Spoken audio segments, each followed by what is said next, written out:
That dissonance is out of the world. What the heck? Okay. There's something just wrong about this. You're still dead. You're just also crooked. The guys that make the game, they make the text, they make the music. The melody's in on it. I think I might be losing my mind. What? Hello everyone, it's good to be back, and today we're checking out the one, the only, the Dreglord, aka Greglord, aka Gregory. Just look at that face, doesn't he look like a Gregory? Just so cute. And if you're new here and you're wondering to yourself, who is that weirdo? Hi. I'm Daniel D. Teach. I teach college-level music composition and production. Ever since the DLC for Elden Ring Nightreign came out, people were really excited about this track of the Dreglord, and they've been very excited about me checking it out. Meanwhile, I'm crossing my fingers that they don't shadow release another DLC before I finish editing this video. But yeah, this one was definitely a requested one, so I can't wait to check it out. It's always cool to see how, even after I play these bosses, it's a completely different experience, listening to the music as its own thing. I'm also sure that we're gonna have a lot to talk about because this boss, much like the Balancers, also has 4 tracks. And yeah, they're not all the same length, but usually there is a point to it. Usually they manage to create a distinct enough reason for multiple tracks to exist, regardless of the phases of the boss, of course. You need musical advancement, musical innovation, and justification. And what we've seen up until now is an immense connection, a thematic connection, ideas that drive the design of the boss, the story of the boss, and how the music is handling it. So I'm definitely looking forward to see what they got for us in this one. As we have been doing, each track is going to get its own uninterrupted reaction, then a deep dive, and we're gonna sprinkle a little bit of lore talk in between. So let's not make our Gregory wait any longer and begin with an uninterrupted reaction to Phase 1 of the Dreglord.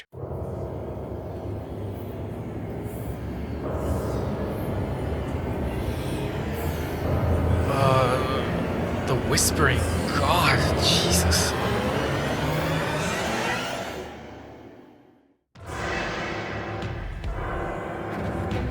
That's a very weird, anticlimactic drop. What are the strings doing here?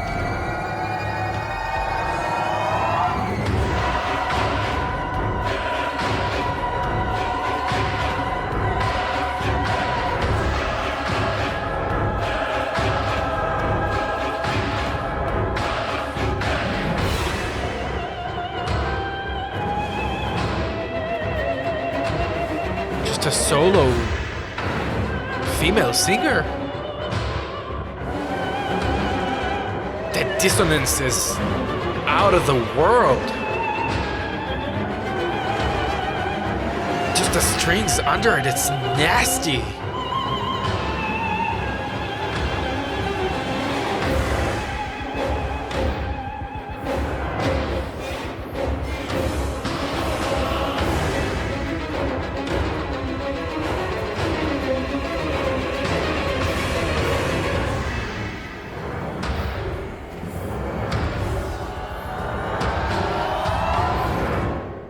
What the heck? Okay. Well, that is definitely something. I did not expect it to be this messy, I guess. There's something just wrong about this. There's something... Oh, Shoei Miyazawa just keeps outdoing himself. Something in this is utilizing dissonance to a level that I can't even... I'll have to find the words for it, but let's begin from the beginning, let's do the deep dive, and I'm sure we'll be able to find the right way to articulate it.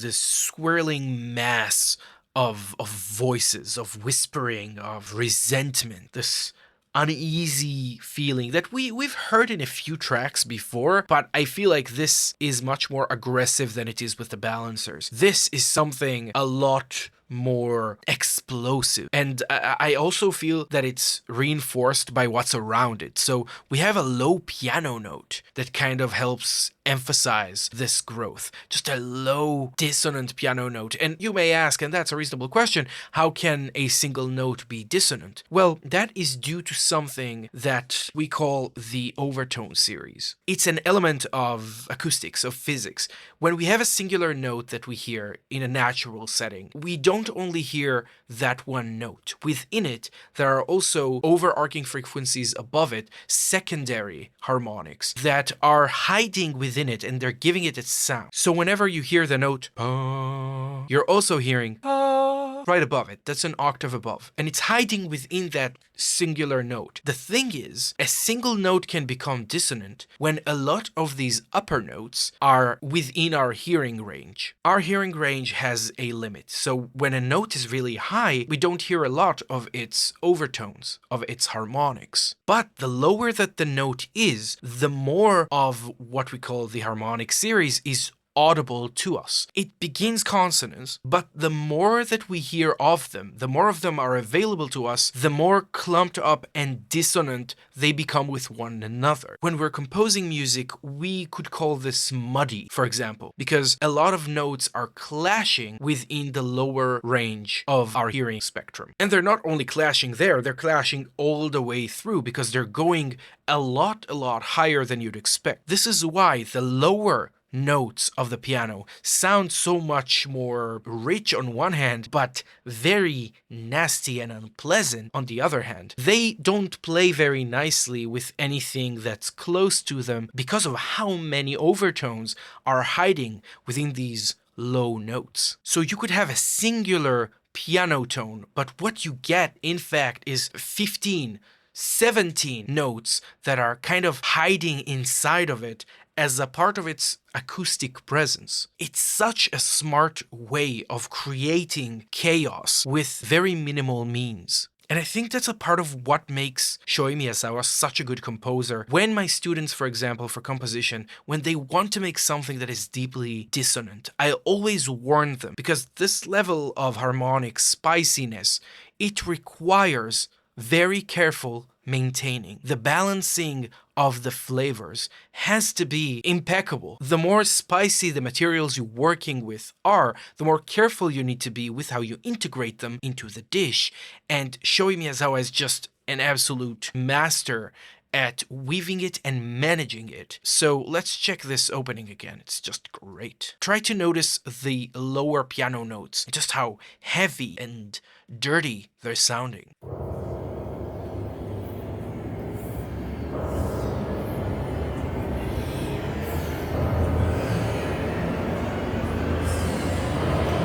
Now with the strings, we have these waves of pitch. They're not just going from low to high, of like, they're not just doing that, they're doing, that is something that is so much more alive, so much more unsettling that if it would just rise. So many composers just settle, go from low to high in pitch. That's a riser. Great, but music hardly ever works with a straight line. If you just have a straight line that goes upwards, yeah, you're flatlining. You're just flatlining on a crooked incline. So you're still dead. You're just also crooked. But the fact that they go with these heels, with these valleys of pitch, it really feels like something that we cannot fully relate to. This entire phase is something that is very difficult to kind of find our connection with, mainly because it has very little coherent tonality or pitch. It is really just, it's angry. It is absolutely simmering with resentment.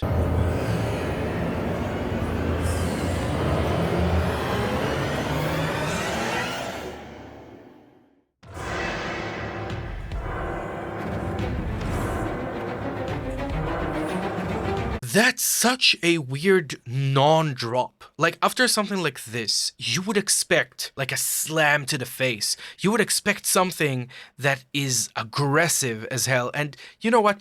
possibly there is something in the sound effects of the game that kind of reinforces that, but here in the music, there's this cymbal or a gong, a metallic non-distinct pitch, and you have the strings kind of rising up as if, again, he's bubbling out of the rot. He is, well, we'll see it in his item descriptions, but we have this emerging feeling. It's not only emerging though, it is also kind of shapeless. This type of non-climactic drop after a rise, it reminds me of the soundtrack to the first Drakengard game. The soundtrack for the first Drakengard game, it was composed by by Nobuyoshi Sano and Takayuki Aihara. Basically, they were playing classical pieces with an orchestra. They had the orchestra play existing classical pieces, but then they chopped the hell out of it and made it feel really kind of uneasy, something that is uncanny, really twisted those pieces to an almost unrecognizable degree, and the soundtrack that came from it was really eerie. It felt like it wasn't following a logic. Something was wrong with the way it was moving and with the way it was expressing itself.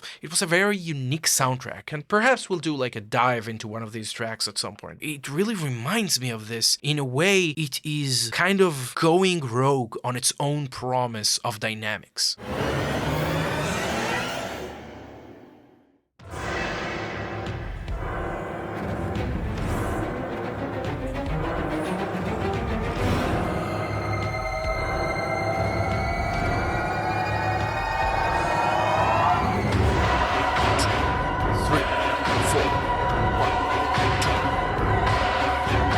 Up until now, whenever we listen to the rhythm of the night, we would always attribute it to the time signature of 6/8, right? Something that dances in 3, as if it was a lullaby or a waltz. A waltz would be in 3/4, but something that goes 1, 2, 3, 1, 2, 3, instead of something going 1, 2, 3, 4.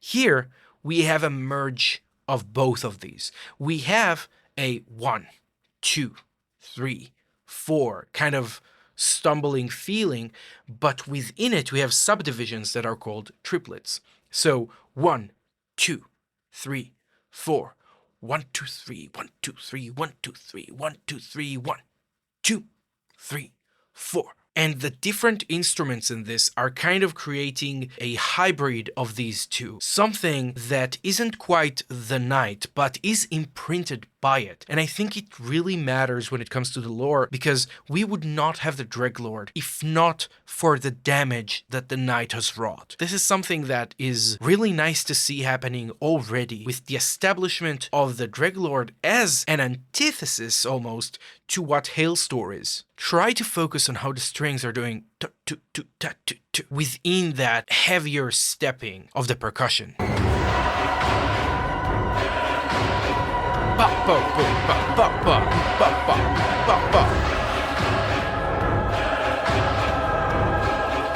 This is so dissonant.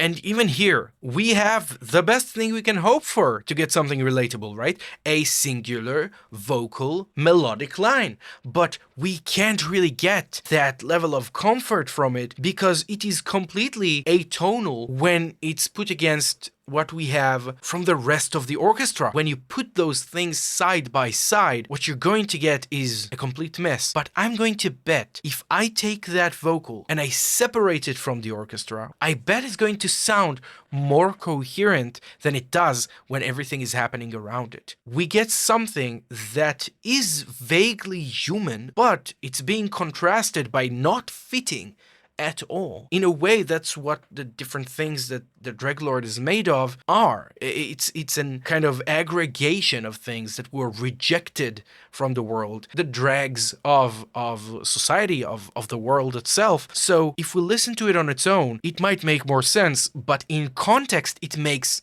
less sense, which is a really, really interesting management of dissonance. So here's the vocal on its own, just so you get to kind of compare it.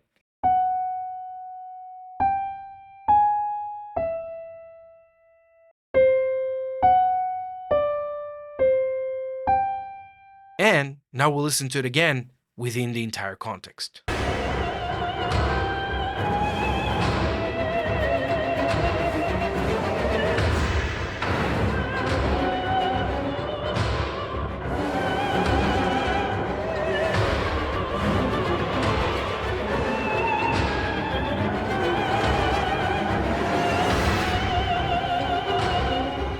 Now, you may think it's easy to create this level of dissonant mess in the way that's like, yeah, you just don't think about how things are gonna fit together, you just put weird stuff together and it ends up being like this. But keeping this level of spiciness and maintaining it, that is a masterful craft. It's so hard to do because there are levels of tension. We can recognize that. It is very difficult. Again, I could play a piano part under the singing and it will completely change how we're perceiving this song, how much it fits, right, within what it. Maybe I'll do it. We'll make a little bit of arts and craft in this one. Check out what it sounds like when there is a piano or harp beneath it, something that would serve the notes that the voice is singing instead of contradicting them intentionally, meticulously, and constantly.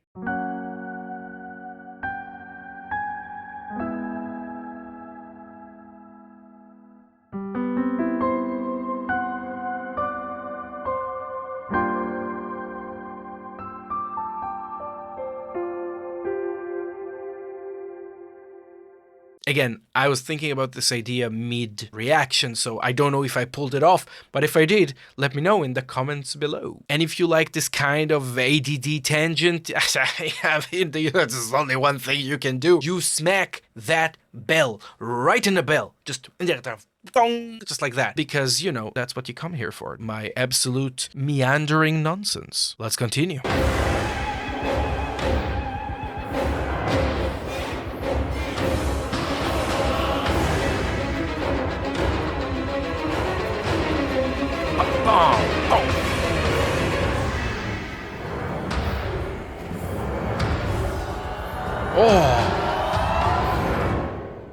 The male throat singing in this one is out of this world. It's really just so guttural, so visceral. It's just so angry. And honestly, I don't even know what to say. It's like they gave up on making an explosive intro right after that rise in the beginning. They gave up on that to create something that is consistently and for a long time really overwhelming. And it's overwhelming because you can feel that something about it, it has human elements. They're just merged together so aggressively in such a messy way that it's really difficult to even fathom how they come together. Essentially, they don't, which does tie a lot to the design language that the character of Straghess is made of. Very, very cool. Gregory is pulling off the design to music connection already. And since that's the end of the short and sweet phase 1, I do think it would be very, very useful to dive directly into some interesting conversations. You know,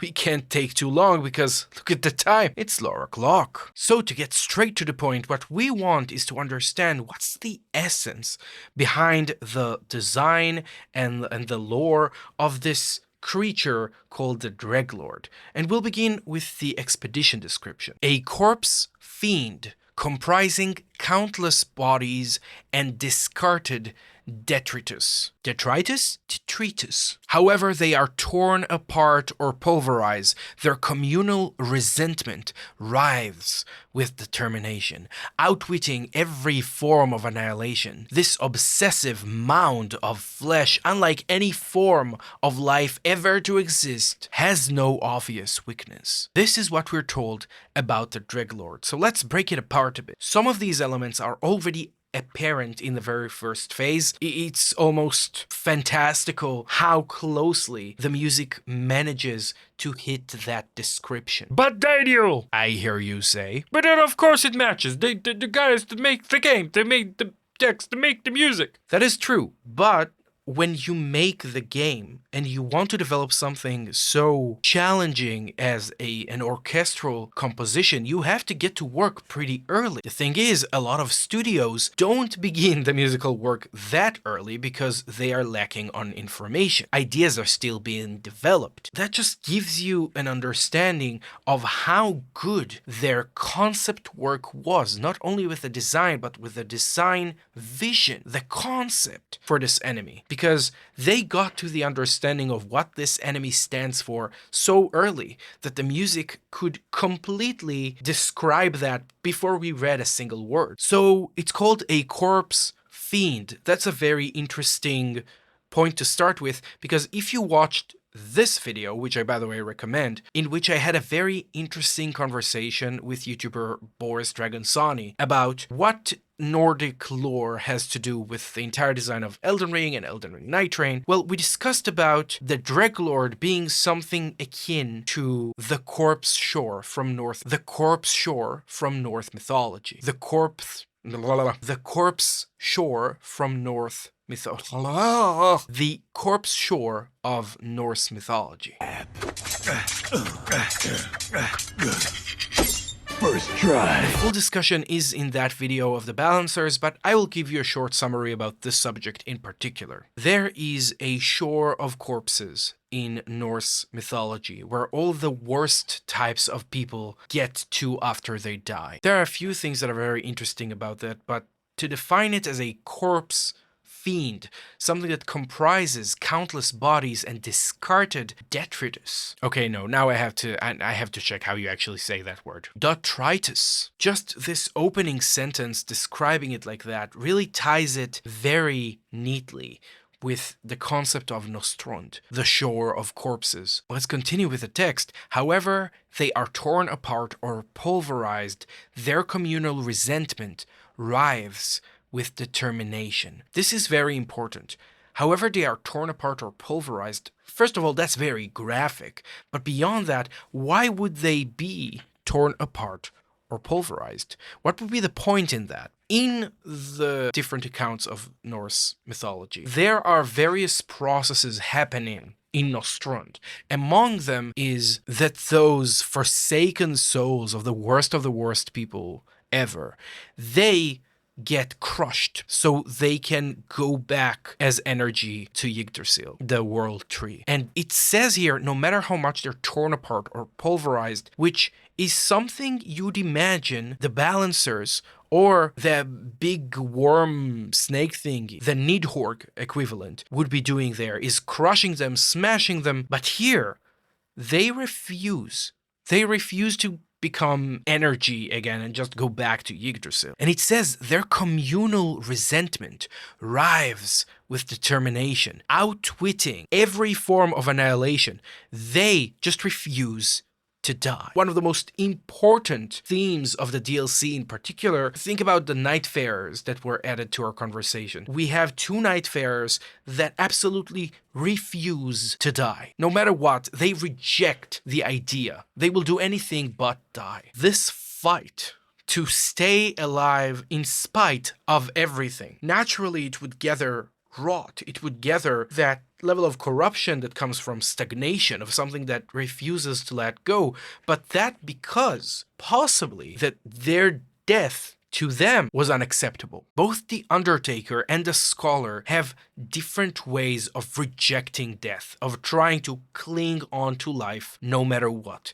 And in a way, they lose what humanity they have. How much humanity you assume the Scholar to have, considering he's an Albonoric, but they lose their personhood the more they cling on to life. They become more monstrous or non-human with time. Whether it's because they become so focused on saving their people or finding a solution for their people that they stop existing as an individual at all, or because they start licking walls for nourishment. This holding on to life, that's the human understandable thing in this entire thing. And outwitting is a very interesting word as well, because it implies intelligence on a high level. This isn't a mere beast, or at least it's not a mere beast yet, because that character, that Straghess, Traitorous Straghess, as the boss is called, they're gonna move from Traitorous Straghess to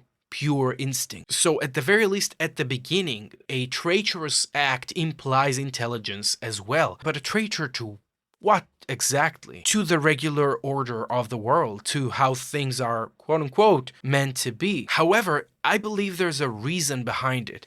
And after we read the item description of the relic, we might have a better handling of it. But let's finish the expedition first. Well, unlike any form of life ever to exist, it has no obvious weakness. This is more than a game mechanic thing. This is something that is, at the very least, I would claim lore relevant. It is an amalgamation of so many dead that are resentful, that are conniving, apparently, outwitting any form of annihilation. That collective knowledge, as they called it, their communal resentment, this is what makes this enemy, for the most part, having no obvious weaknesses. As to exactly who these dead are, if it's mainly countless nightfarers, if it's everybody who ever died and refused to die fully in the world of Elden Ring. Some people said it's the souls of players from Dark Souls who got super mad about getting their ass handed to them by a bunch of skeletons. All of those things are somewhat reasonable. I'm saying that their collective knowledge is unbelievably powerful to the point in which, since they're together, they don't have one obvious weakness. I do think it's important to take note of that name before we continue. Now I'm seeing here it's supposed to be pronounced Straghess. Straghess? So do forgive my pronunciation. Really surprising from the person who brought you Hi-Ol Store. So yeah, what do I know? But yeah, Straghess. Now when it's written with one S and not two, it is a word from Latin. Straghess means a massacre, slaughter, butchery, or carnage, which, considering it's a mass of corpses that were crushed by a giant snake worm that we ourselves fought if we fought the Balancers. Now that's a very strong connotation to go with from Latin.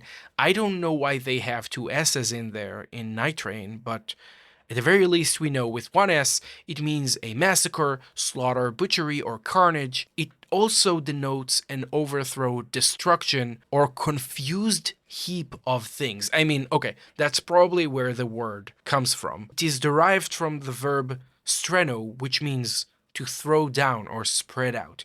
It is the castaway, and that's why I think Dreglord is a very powerful term to use in combination with its name, because it's the castaway portions of the dead. Those that not only are cast into the worst of the worst place, the worst afterlife you can end up in, but they literally are a confused heap of things that somehow manages to cling on to life no matter what. And that leaves only one question that I honestly don't know the answer to. What is it a traitor to? Yeah, it's possibly a traitor to the natural order of things. That's a possibility, as I mentioned before. I guess we'll have to keep talking about it when we get back to some Unhinged speculation, because this is where my imagination can go a little wild. Yeah, what a better spot to do that. We are ready for Phase 2. After Phase 2, we're going to check out the relic description and we'll see if we can dig a little bit deeper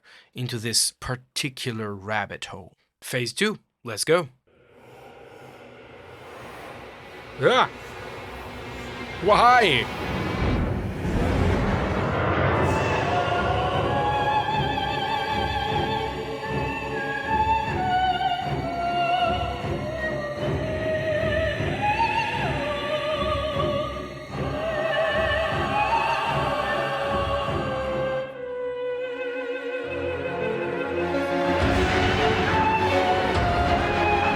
Okay.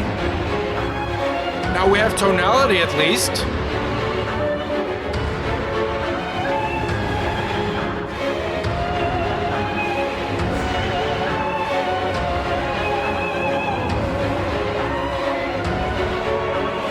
Still this 1-2, but subdivision of 3. Ta ta ta ta ta ta.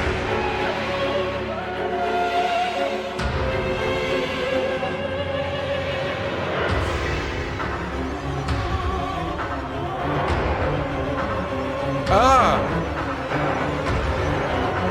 That wooden click behind me, that's so uncomfortable.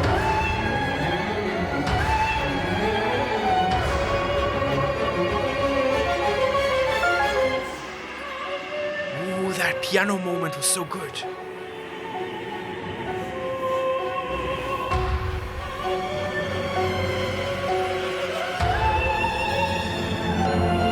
Crazy how dominant the piano is.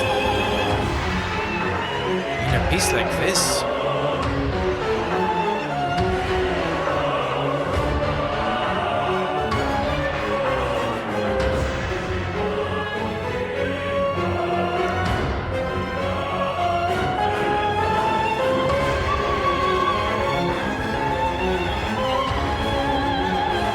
Just keeps building, like the intensity doesn't let go. It's slowing down. What?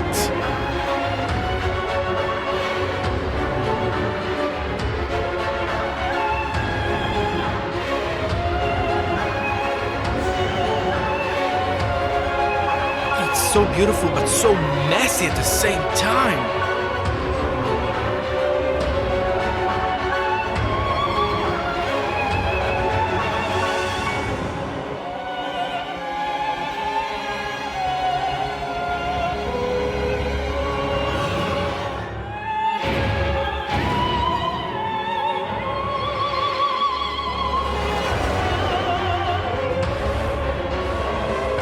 And the nasty brass in the back.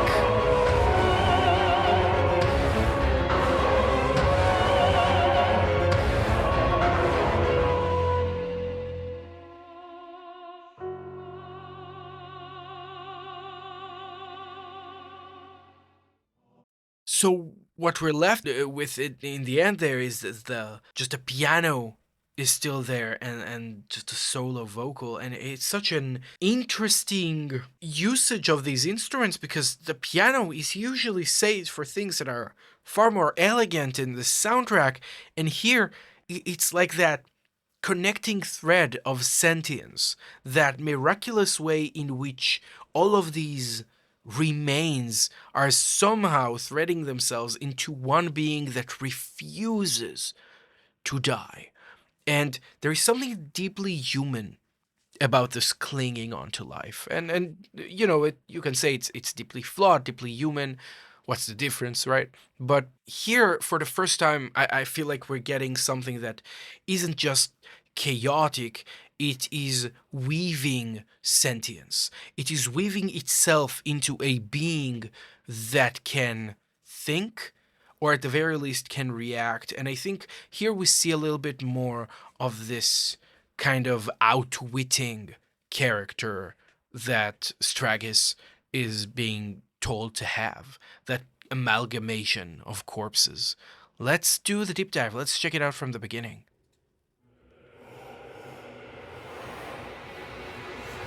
The term panning refers to when you hear something that is more dominant on the right or the left side. And with headphones, it's absolutely crazy. Just this heavy breathing, the heavy male breathing in the right and the left and the right and the left. You can hear it writhing.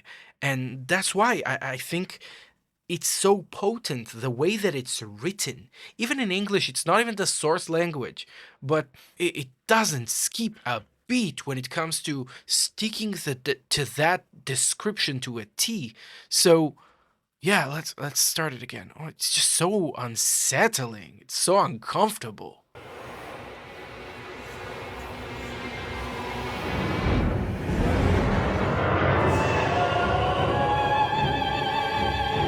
We have something that rises, but it rises into a steady bubbling.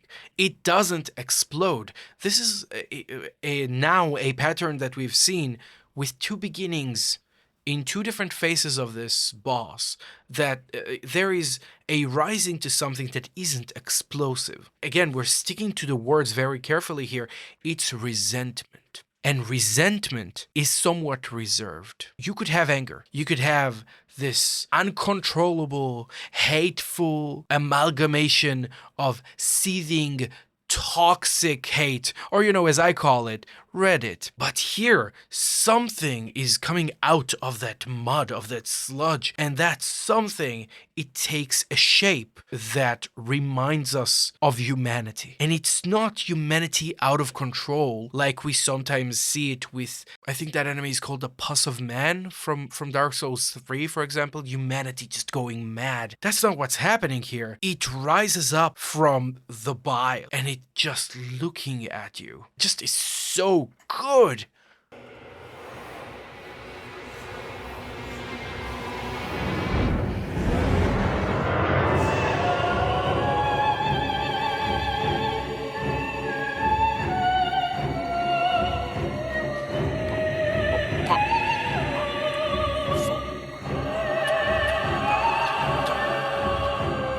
Also, this beginning is throwing you off because it doesn't count in threes or in fours. It kind of makes you feel like it counts in threes, but if you count it based on the low bass and chili, boom, boom, boom, boom, boom, boom, they're counting it in units of 5, 5/8 or whatever. The count is 5. Check it out.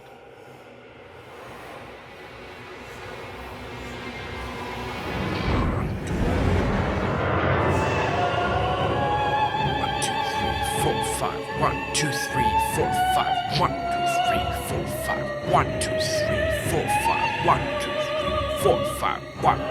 Dum, dum, dum, dum, dum, dum.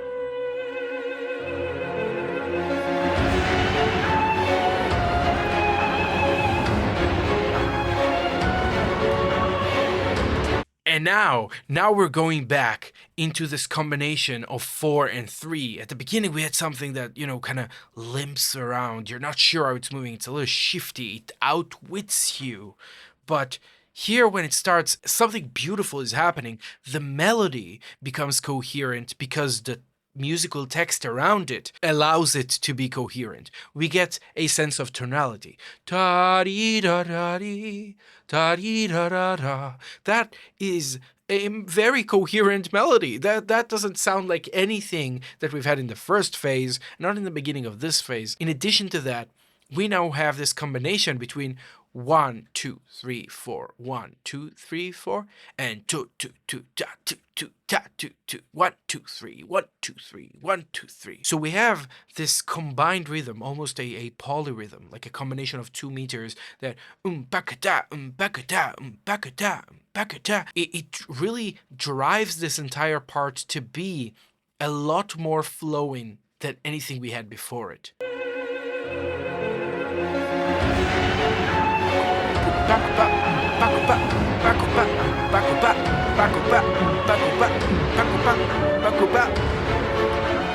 One, two, three, 1, 2, 3, 1, 2, 3, 1, 2, 3, 4.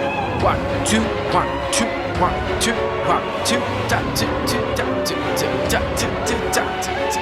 Ah, so good!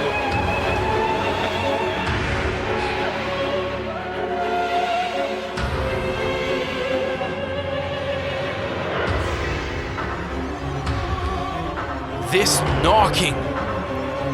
I have not been so triggered by a wooden knocking at the back of the space of what I'm listening to. Thank God I'm listening with headphones. It probably makes it so much better. But I've not been this triggered since, I don't know, Fear and Hunger. The menu cube knocking sound. That's like the cube of the depths falling or something. Just this clunk clunk.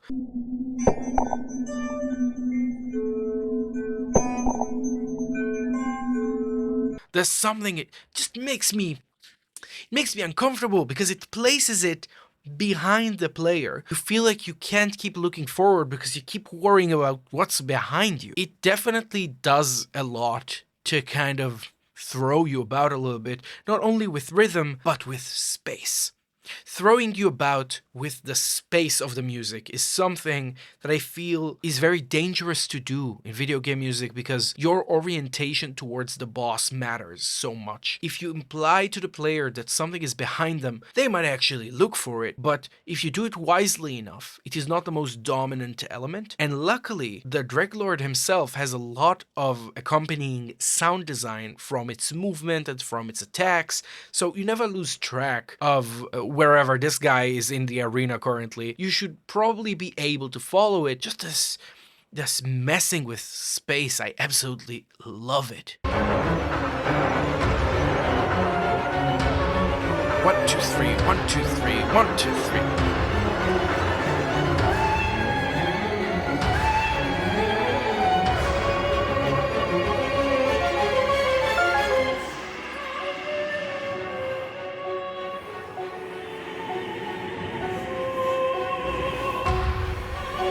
This moment is so good because they squeeze squeeze the ever-loving hell out of it. They squeeze this moment and they lower the tempo midway, but not to create like this explosion, this extra dramatic moment after it. Again, they're making all of these moments that kind of lead to something, but they lead to nothing. They only have one thing in mind. It just keeps rising from the ground. It's as if no matter how much you try to pulverize the music, it keeps retaining its movement, and it's not like I planned this all along. No, it just refuses to die. You slow down the tempo, it refuses to die. You take a big rise, this big like rise to an explosion, but the explosion doesn't come. It just refuses to die. It's amazing. Check out the slowing down of the tempo again. Everything is so rhythmic in this one. I did not expect the rhythmic nature of this piece to be so rich. It's so rich, but when you slow it down, it pulls attention to it even more.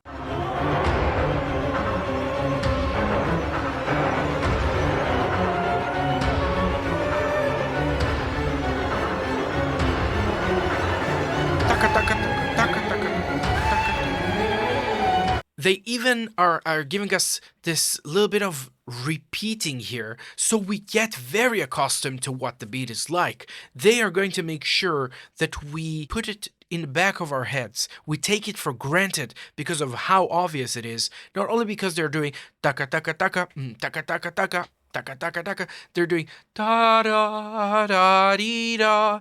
They are kind of preempting us for expecting repetition because even the melody is in on it. The melody is in on it. I think I might be losing my mind a little bit. The melody is also in on that repetition, and then they slow it down. It is a counter force to the natural disaster that is the night. It is how humanity reacts viscerally with resentment to a natural disaster. It's unbelievable.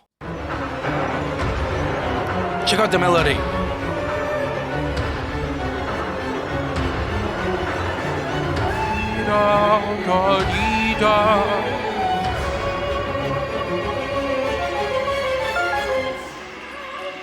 And they skip the drop. There's just no.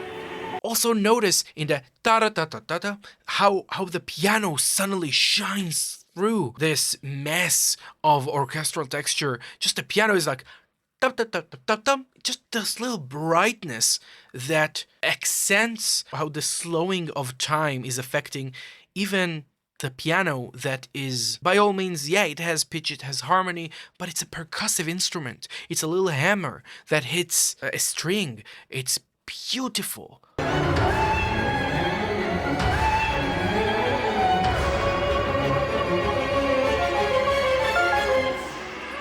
Just for a moment, it's so good.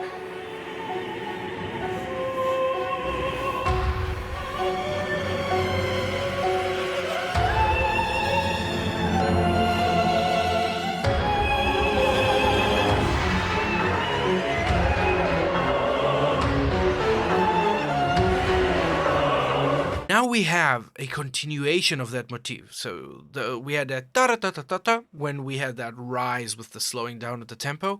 Here we have that motif and we begin kind of having it run between the different sections, between the different string instruments, kind of having it go on and on and on in what we call a sequence. So the same melodic pattern repeats, but it doesn't repeat exactly in the same way. We said we have the two most powerful elements in music, the forces, are repetition and variation. Here we have a lot of repetition with sequencing, but there is a variation in where that melodic pattern starts from. I can start it right afterwards from somewhere else, but it's still the same melodic pattern.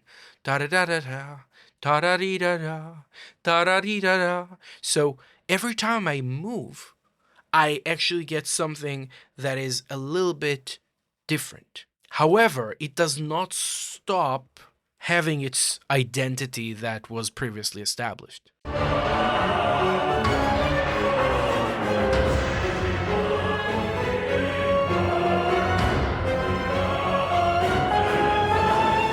So,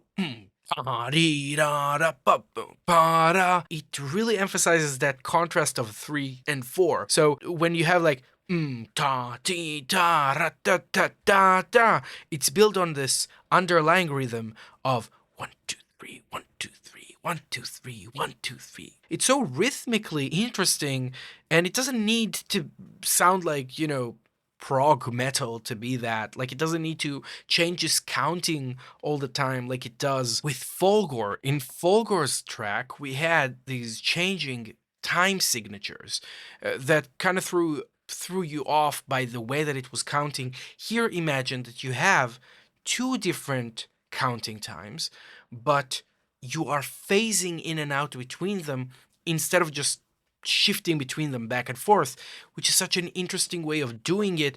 And it's really important that you do that with something that isn't just like a military general that changing his pacing of battle. This is a writhing mass of resentment, of corpses. It is a beautiful way to depict it. Try to listen for that offbeat emphasis that is kind of throwing you off, but it's always underlying with the 1 2 3 1 2 3.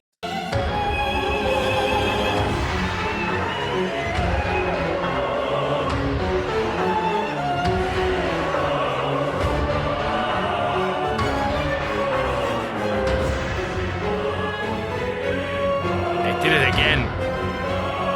It's the tempo.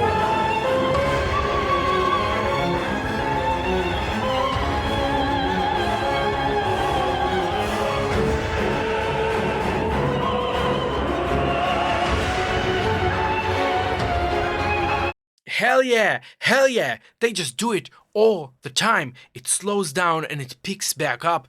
Just using tempo as an expressive tool in composition, I can't stress it enough. We don't do it enough. We don't do it enough in music pieces. And when I say we, yes, I'm very much speaking in the name of other modern composers. They do media stuff. Modern composers are somewhat terrified of acknowledging the fact that their music might be played at some point by actual players and not virtual instruments, and therefore they stick to the grid. And here, this is a decision a conductor could make. But if the composer makes it, then you can create such emotional peaks with it. Here, they are kind of setting up the coming back of a melody and harmony that is relatable, understandable, coherent, tonal, dare I say, really something that by squeezing the time before it, you can really get the most pressure before it comes back.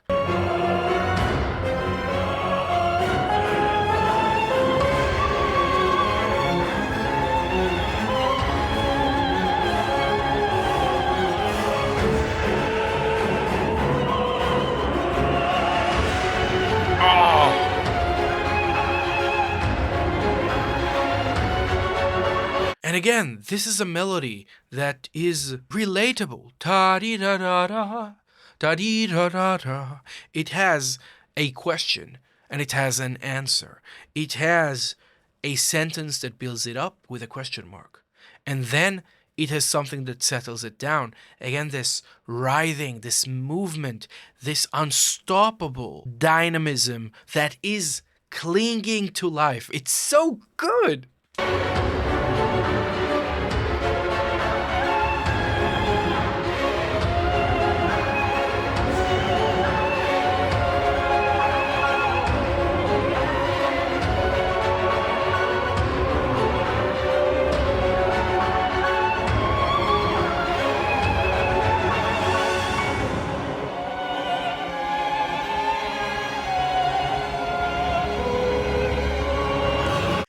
Show me a Zawa, you absolute mad lad. Here, I'm pretty sure we just heard the Night Lord's theme. I'm pretty sure that's what we heard. So, the absolute damage that was done to these people by the night, it is imprinted onto who this Straghess character is now. Check it out.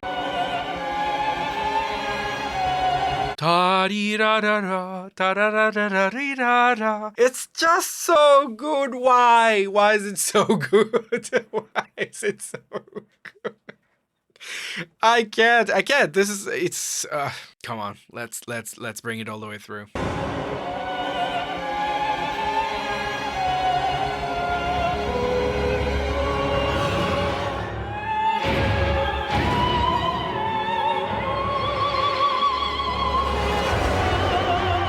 That's such a high note.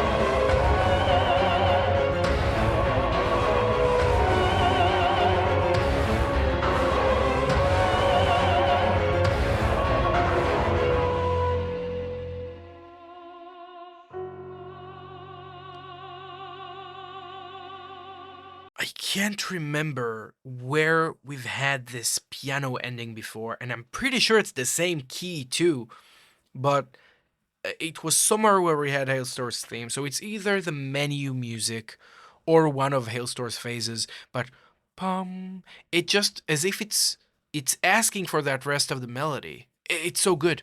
It's so good.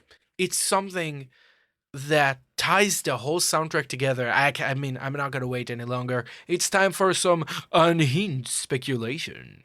And no unhinged speculation is complete without us checking out the relic description for the knight of the Dreglord, the knight belonging to Straghess, left upon its defeat.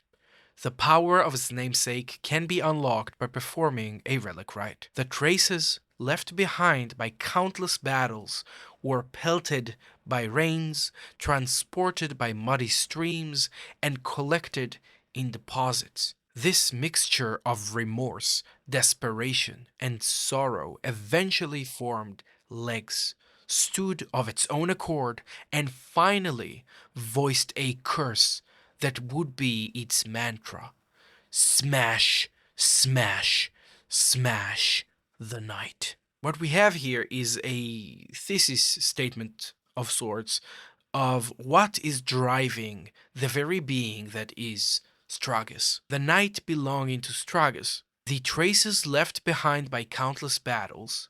Up until now, we don't know what these battles were driven by. Maybe it doesn't matter. It could also be a similar beginning to how Hailstorm was created, because we also know he was the only one survivor out of that mass of bodies. Well, here's the other half of that, right? The other half of the absolute destruction and devastation that this killing has brought. And when you look at it as two sides of the same coin, if we fought Hailstorm, the hateful, who lone survivor who cursed the world, well, then you have the pile of corpses that cursed that one survivor. That's very interesting. So what we have is those traces left by countless battles. They were pelted by rains. The night is now getting involved. The rain that, the night brings with it, it hit those remains. It made them flow downstream, transported by muddy streams. Again, that element of corruption, of stagnation, of something that is unholy, it's unclear, and collected in deposits. And here's where stagnation kicks in, that Japanese Shinto concept of kegare, of something that is unholy because it is not flowing, it is in a place in which it doesn't belong, and therefore it hurts the natural order of things. But here we get something very interesting. Instead of hate, instead of just resentment, now we get a bit more information about which feelings are a part of this entity. And they tell us this mixture of remorse, desperation, and sorrow eventually formed legs. This is an entirely different story. This is not about resentment. This is a far more nuanced description of the emotional space of this being. Remorse, desperation, and sorrow. This is a much more relatable set of feelings that would have someone clinging onto life. This, for example, is much more relatable to our new Nightfarers and why they cling on to life. Just unfinished business, just something that is so bitter within them. They're not living in spite of what's killing them. They have truly this aggregates of remorse, of desperation, of sorrow. And now that we listen to that motif from phase 2, ta di da da da, ta-dee-da-da-da. This feels a lot more like these feelings rather than resentment. This mixture of negative feelings, it formed legs, it stood of its own accord, and then it voiced a curse that would be its mantra. And here I feel like there is a very close parallel to Hailstorm, because Hailstorm also is known as the man who cursed the world. Here, it's the result of the death that night brought with it, but it curses the night. Which brings me to the more unhinged speculation part of this. Is the night a natural phenomenon? It's described as a natural disaster, so smashing the night, smashing the uncaring cruelty of this natural disaster, there's something deeply human about that. But if the night is a natural phenomenon, perhaps one that has been kind of repressed by the Earth Tree in this microcosm, this small, bubble, if that's the case, it makes sense that under this context, Straghess would be considered a traitor to nature, something that refuses to die, because natural disasters are still nature.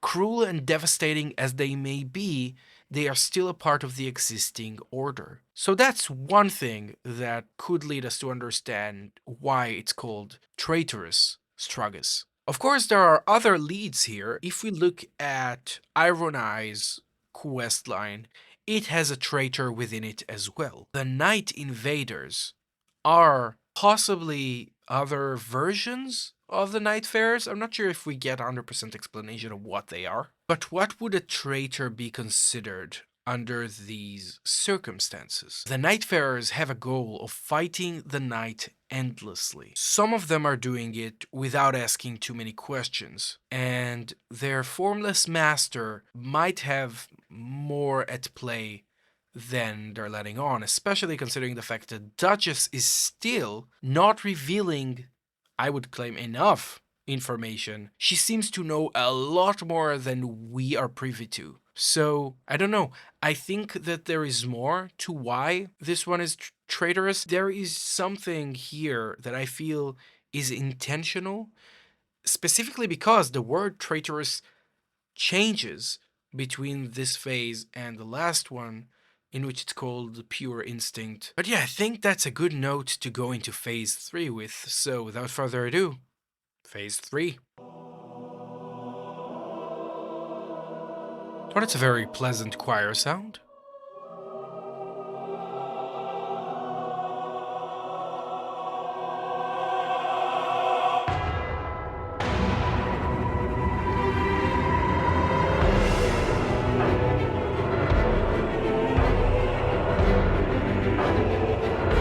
Oh, the tempo is picking up.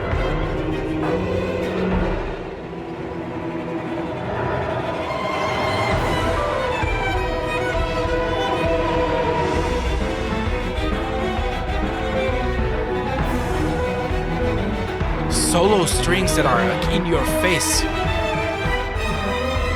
That's so Hailstorm.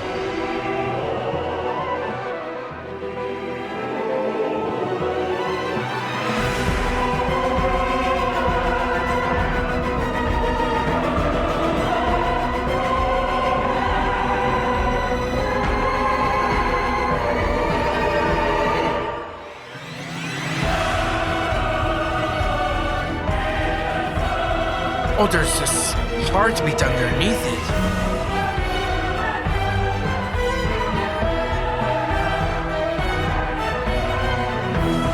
Oh, it moves a lot faster now.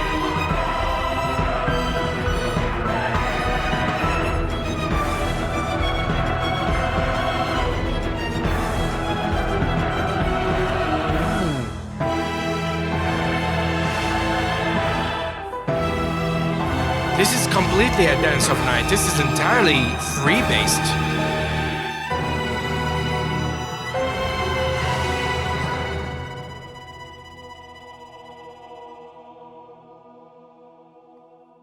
What the hell was that? It's a short phase, but it has so much in it. It begins with this gentle choir, and it goes into a dance of night that feels weirdly a lot like something that would fit in Hailstorm's theme. The violin and that dance is so iconic to him. I don't know what's happening here. I got a little bit of that sense when I played, but I didn't think it would be this in your face. Let's go into the deep dive. Let's see what this is.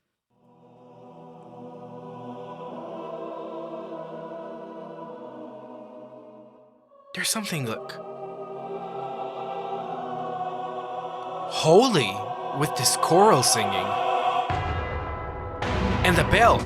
And the freaking bell. Okay, we have this beautiful, beautiful choir piece, that choral thing that you could use as a requiem. You could use it as a eulogy. Something has either come to its, let's say, most intelligent form to date up until now with this. There's something very refined. The voices of those crying within the traitorous Straghess. Straghess. You can hear clearly the voices of these who harbor all of those negative feelings within the Straghess. And that clarity, it really is just sealed with this hit of the bell, just this taking over of the night. The night is so dominant in this track. I don't know, just don't know what to make of it.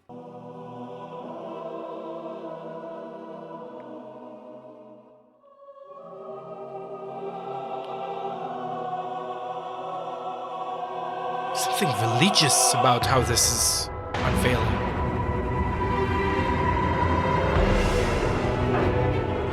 Also, it's knocking twice, so what you have here is the bell is ringing, and then you get a percussion smack. Usually those would be unified into one, but again, this track has a tendency of building and then subverting expectations. It doesn't move like you expect it to, but now it moves with intention more than it ever did before, which is very interesting.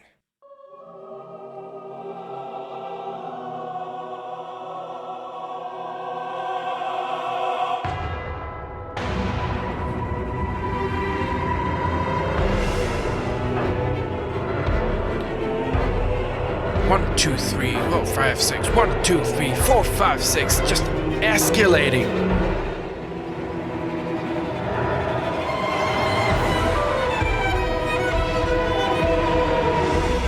This solo violin definitely, it feels like Straghess is looking at the night, moving ahead of it, and it's like, oh, it's go time. Oh, it's go time. Which is interesting because we are the ones fighting him there. So, are we fighting the night or are we feeding it? Because if we're just feeding the night with everything we're doing, it makes sense that a being like Straghess is going to view us as emissaries of the night. And we also view the night invaders as enemies. So it's interesting if Straghess sees us the way we view the night invaders, as just misguided, hostile versions of themselves. Again, this work of making Straghess continuously human, even though it's this horror amalgamate of stuff, it's so cool. The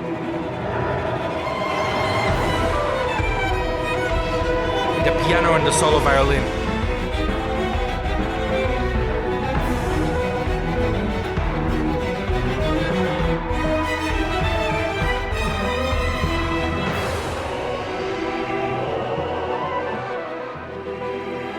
Oh, that was such a cool moment. What was that? I think it was a woodwind instrument, but...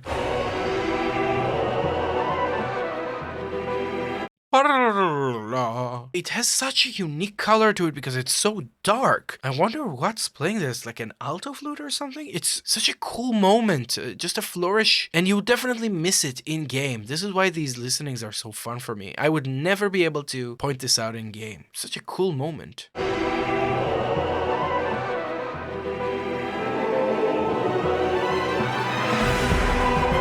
And the strings are imitating it.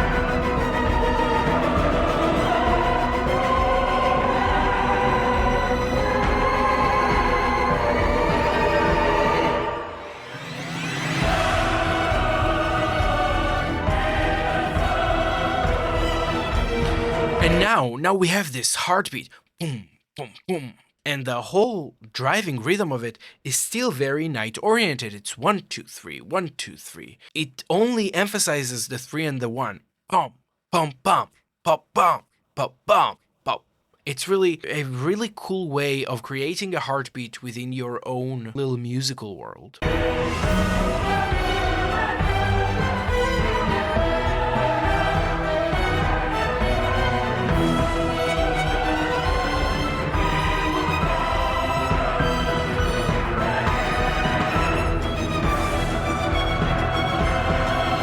Here we have this chromatic descent, just one step at a time. You have this descent, it's not going to be able to kill the music, which is what I love about this piece. Just nothing that happens to the music in its relationship with the night. Nothing kills it. Nothing kills it outright. It's so good.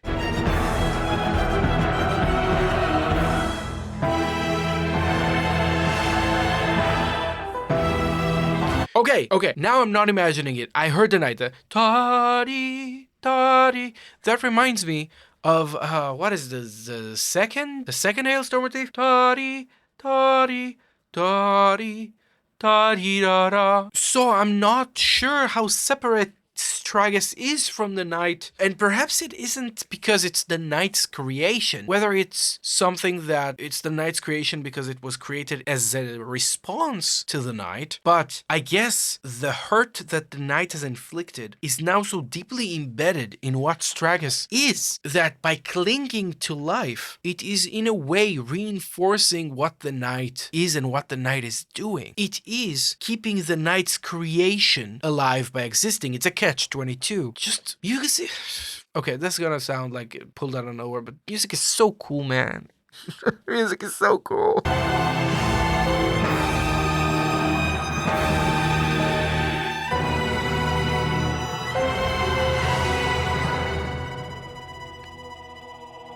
And just this tremolo back and forth on the string of the violin, the solo violin, mind you, the personal. It's like a singular voice singing versus a choir. One is a blend and one is an entity that is distinguishable. And what we have here is the low singers, and there's the choir singing so softly, which brings such a somber air to this entire endeavor. It's gorgeous. So before we continue to phase 4, I do really want us to take a look at the design of Straghess and see what we can derive from it. Is there something that pops to mind, something particularly interesting in it that could inform us about the music, or at the very least inform us about the character?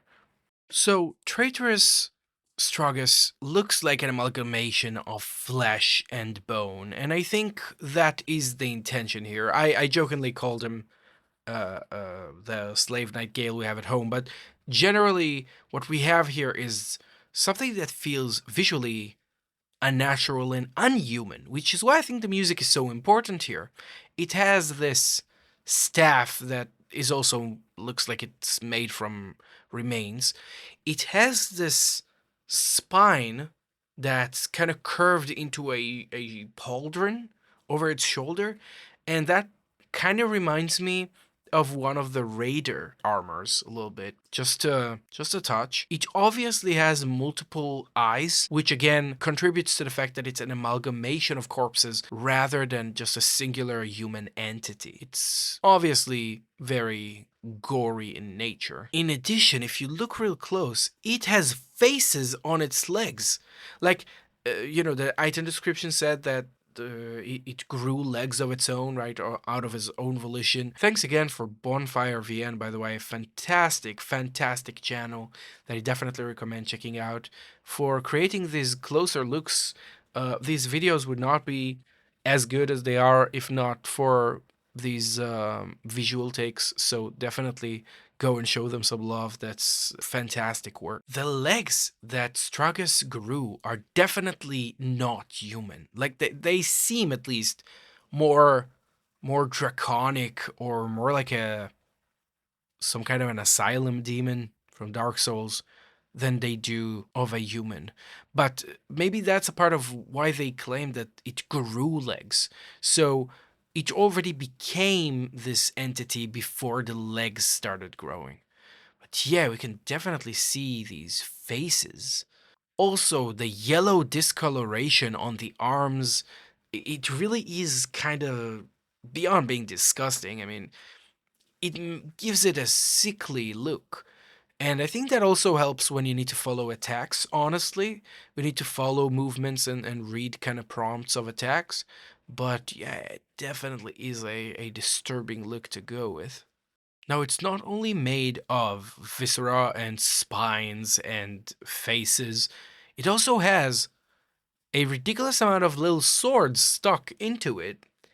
And I'm not sure if these swords would hold up in real time. Maybe it's just daggers, but there are all these tiny swords along it. Makes me wonder, how big did they plan on this thing being if these swords are supposed to be real size? That's crazy. Something very disturbing is how the viscera on its shoulder, the right shoulder, is moving independently of his idle animation. There is something in there, and that's the writhing part. Like, there's a chance that that is the actual Straghess, as the face is just like a representative thing. It's a skull. You can see with a skull. So like maybe it's wearing it to cling back to its humanity, but it definitely looks like the viscera on his shoulder is moving independently. Now here you can see how some of its armor, right, its mantle, is made of rubble, which is interesting because its internal name in the game is the King of Rubble, something that is very interesting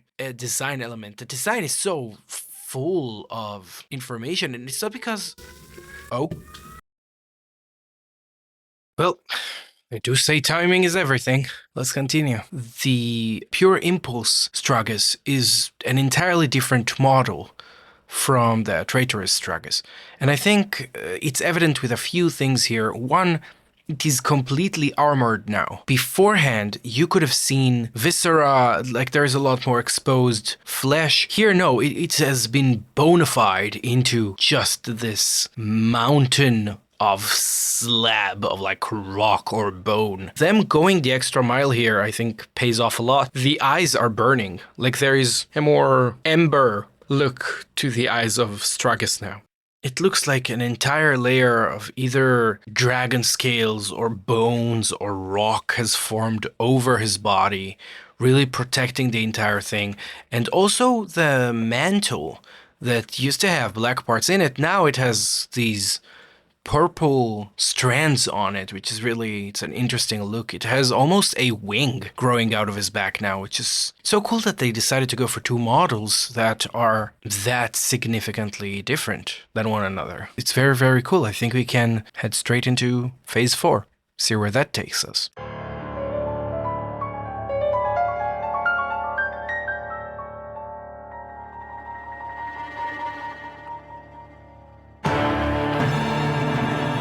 That is such a theatrical opening.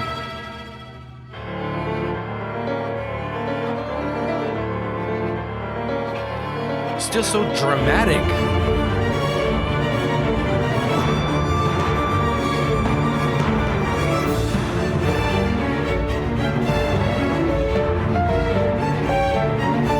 That's... okay, that's the night. That's... but it's so raw, it's so visceral.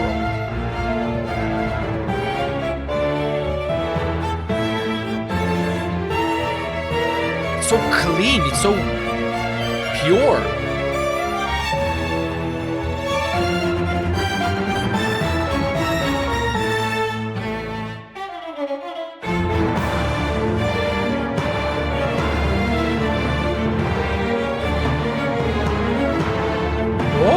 This is a cool harmonic little trick.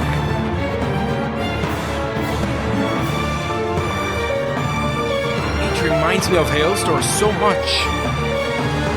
It's faster, it's wilder.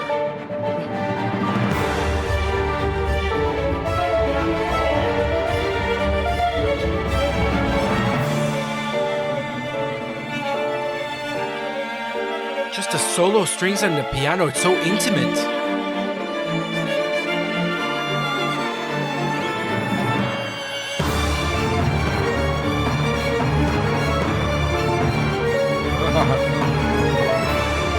insane. The choir is gone.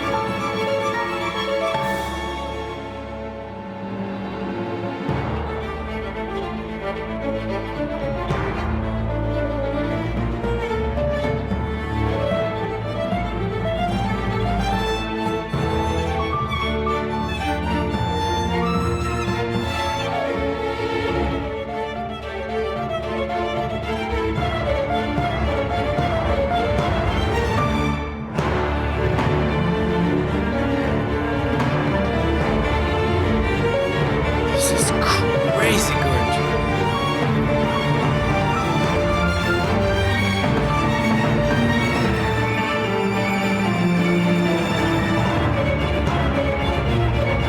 It just keeps going.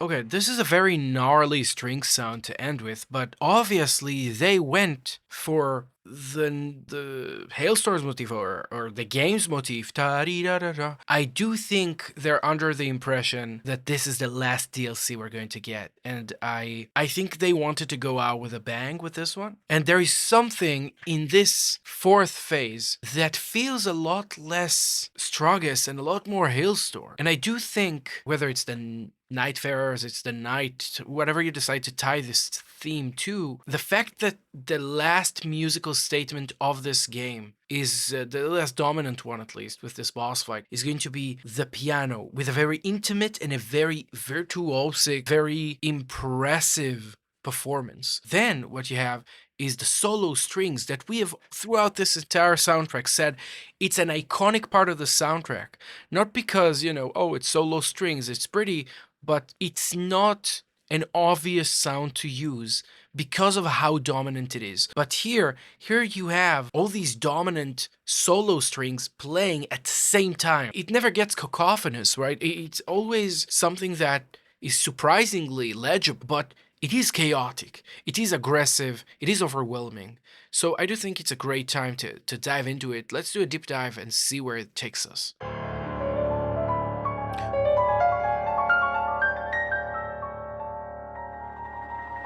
So, okay, let's admit it, okay? Pure Instinct Straghess is a diva, okay? That's confirmed. But, here what we hear is, again, this low piano note. They did reduce some of the overtones here, so it sounds intentionally less dissonant. That's a choice. That is a very direct choice to take. I do think some of it has to do with the sound effects in this phase, because this track is a lot brighter than anything that came before it. And I do think there was a compromise here that was kind of post-processed for the entire track to allow for the rest of the elements to be heard. And I do think that was baked into this official release as well. It is uniquely bright between these four tracks, and that could mean one of few things, but possibly when they made the first portions, they didn't fully know whether they're gonna get another DLC. And possibly this phase is just this extra push, mid-development, again, completely speculative, but mid-development you hear, listen guys, we got the news, it's going to be the last DLC for this one, we're gonna move on to work on other things, let's put another phase there so it ends with a banger. And when you approach to compose this feels like, the closing piece to the entire soundtrack. And I am glad that we're visiting this one. It kind of, brings us some closure. So we begin with this very dramatic piano opening, solo piano for the most part, maybe a little bit of strings. Not just piano. Dissonant, but not atonal.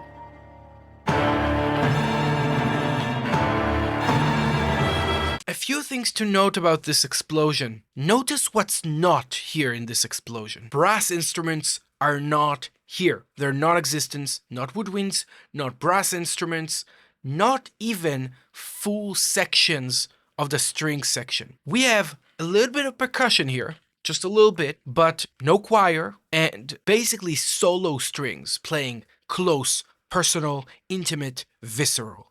Absolutely stunning explosion, especially because this entire set of tracks was kind of creating build-ups into nothingness. And here, what we have is something that is elegant, it's coherent. The movement of Straghess, surprisingly, when it's pure instinct, it's much more of a dance than it was up until now.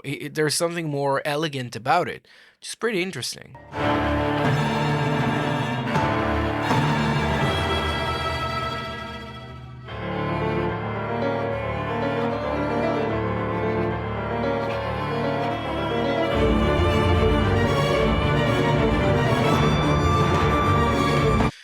This definitely sounds like a development on something from the main motif. Yeah, this track is less about Straghess, it feels at this point, than it is about the entire game coming to a close. That's what it feels like to me, at least. The choir was really emblematic of this amalgamation of corpses, but maybe now that he has this armor, maybe now that it's a unified thing, it is more like the night than it was before. Or maybe it's more like us. Maybe this is supposed to bring everything to a close of like, this is what becomes of us. This is what becomes of all of us as Nightfarers who refuse to die, who refuse to accept their demise, who accept this role of fighting the night as a narrative, as an excuse. And I think us as players, we're kind of like that too. We finish a playthrough, we play against the bosses, but we keep going for more. For the experience, for the camaraderie, for the idea of going through something together, giving it meaning, the uncompromising stance of clinging on to life. I think there's beauty in that. Something special about how they decide to kind of finish it off, you know?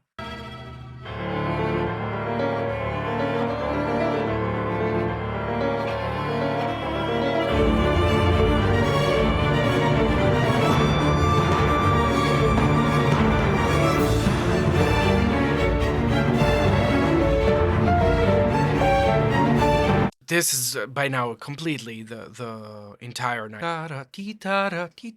Like it's a variation on it, but we see what they're doing here. I don't think we've ever heard it this fast before. This might be the highest tempo we've ever heard this theme being played before. Just a very urgent way of describing it, but something majestic about how this dances. Honestly, they're leaning into that dance now.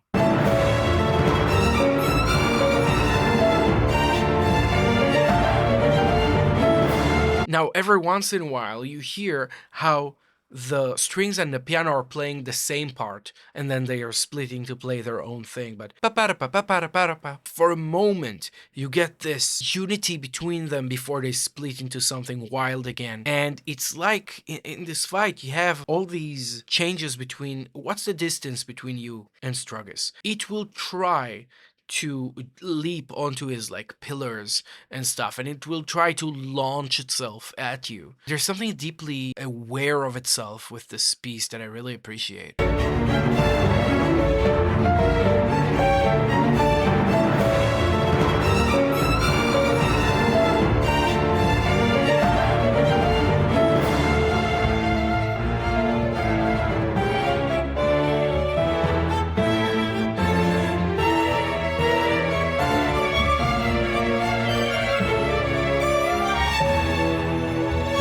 They're dragging in another part of this motif of like da dee da da da da, which we've had I think in the third Hailstorm phase.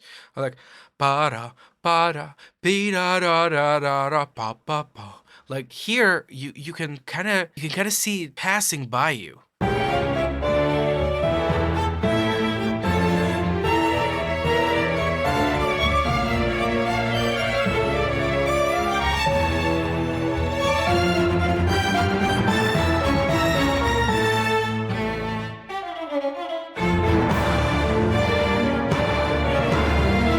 Just this tiny moment in which you reduce it into the solo instruments without any percussion, without everybody going in. That reduction is doing so much to kind of make everything that comes after it so much more meaningful.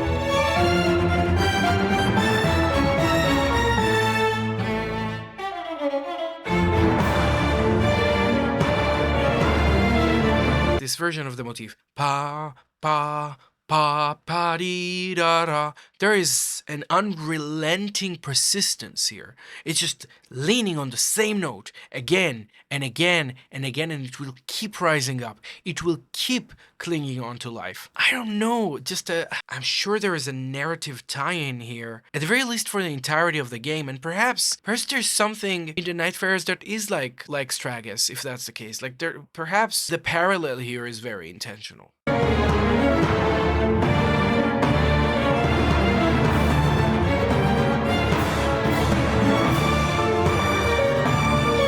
Again, the persistence.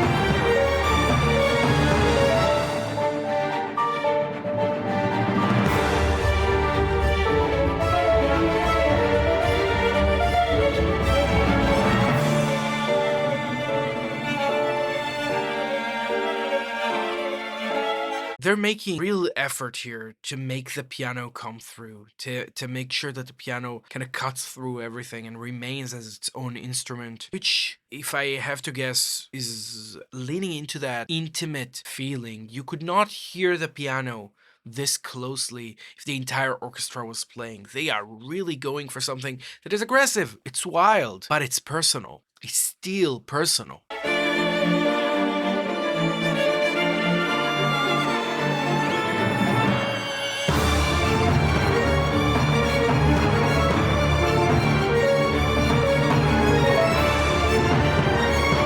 Persistence again.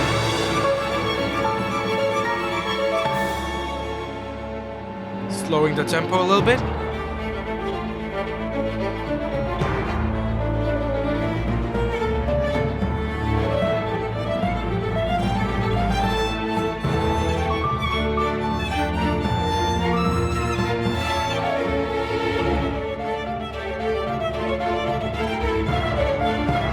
It's gorgeous.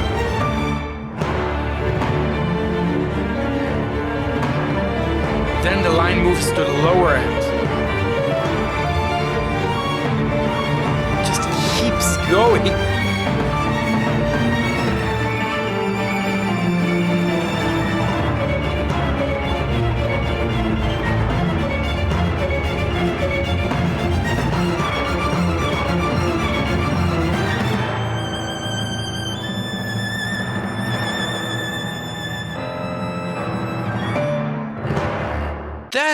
Let's talk about this. What is this ending? What is this?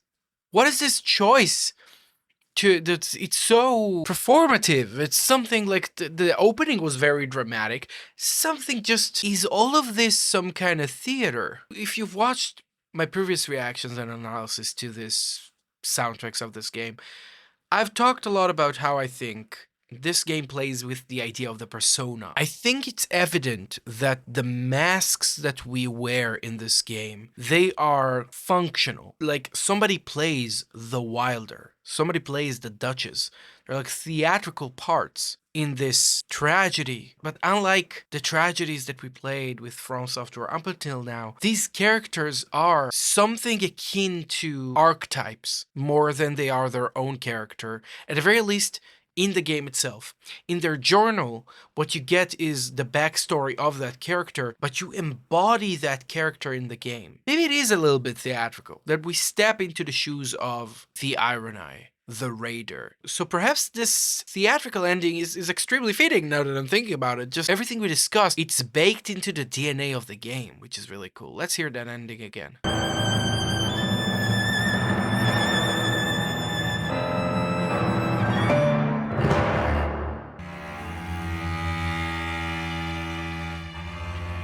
There's just something so gnarly about it. It's raspy, it is processed. Honestly, I'm not sure what the function of it is, I have to say, because I feel like the theatrical ending is extremely appropriate. And perhaps even the Straghess is just another role. The role of that which curses the night, the role that is a communal role, unlike the other ones. The other ones perhaps are more singular. Although a lot of us are playing Wilder, a lot of us are playing the Duchess, you know what I mean? Makes you think. And I think if the music makes you think about this concept when it comes to the game, they did something very right. You know, when I started this series, I did not expect so many of you to be on board. And I do thank you so very much from the bottom of my heart for joining me for this one. I am humbled by your support. I would like to, of course, thank everyone that has supported, whether via comments or likes, whether it's through the Patreon or YouTube memberships that I'll put here on the screen. Just thank you for everything. It's really nice to have more people to share the passion of music and the passion of gaming with. I think there's so much beauty that just sits there behind the screen, waiting to be discovered. And sometimes it just takes a closer look. We can listen to something and we can love it. And if we ask a few questions about it, suddenly it opens an entire world of possibilities, an entire world of options. Talking about options, yeah, I definitely have a lot of things I'm considering to move on to from now on. Different tracks that you guys recommended, things that you guys seemed excited about, and a few things that I'm initiating that I think are pretty interesting and maybe will go with me for the ride. Regardless, stay safe out there. Take good care of yourselves. You know the drill. Hydrate, stretch, and yeah, I'll see you on the next one.